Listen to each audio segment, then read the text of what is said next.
عن ابن عباس رضي الله عنهما عن النبي صلى الله عليه وسلم قال اتقوا الحديث عني إلا ما علمتم فمن كذب علي متعمدا فليتبوأ مقعده من النار ومن قال في القرآن برأيه فليتبوأ مقعده من النار ইবনে আব্বাস রাদিয়াল্লাহু তাআলা থেকে বর্ণিত, নবী করিম সাল্লাল্লাহু আলাইহি ওয়াসাল্লাম বলেছেন, আমার সম্পর্কে এমন কিছু বলা থেকে বিরত থাকো যা তোমরা জানো না।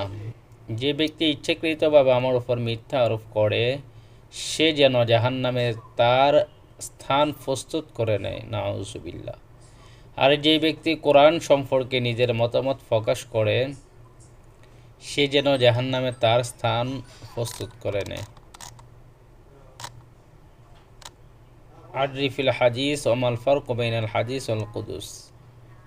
হাদিস হলো নবী সাল্লাল্লাহু আলাইহি সাল্লামের কথা, কাজ, অনুমোদন, গুণাবলী বিবরণ। এটি ইসলামের দ্বিতীয় প্রধান উৎস। কোরআনের ব্যাখ্যা হিসেবে ব্যবহৃত হয়।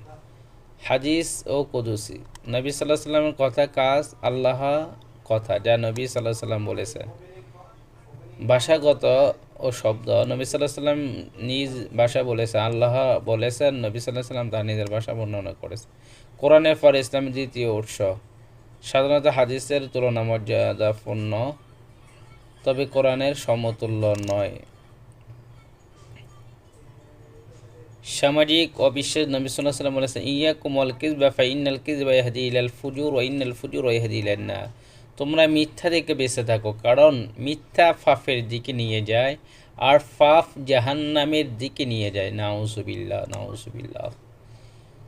নৈতিক অবক্ষয়। রাসূল সাল্লাল্লাহু আলাইহি ওয়াসাল্লাম বলেন, আয়াতুল মুনাফিকি সালাসুন ইযা হাদ্দাসা কাযাবা ওয়া ইযা ওয়া'আদা আখলাফা ওয়া ইযা তুমিনা খানা। মুনাফিকের তিনটি লক্ষণ আছে: সে কথা বললে মিথ্যা বলে, প্রতিশ্রুতি দিলে ভঙ্গ করে, আর তার কাছে আমানত রাখলে খেয়ানত করে। ইসলামে মিথ্যা সাক্ষ্য কঠোরভাবে নিষিদ্ধ। ওয়াজতানিবু কওলা যুর, আর মিথ্যা কথা থেকে বেঁচে থাকো। সূরা হাজ 30 আয়াত।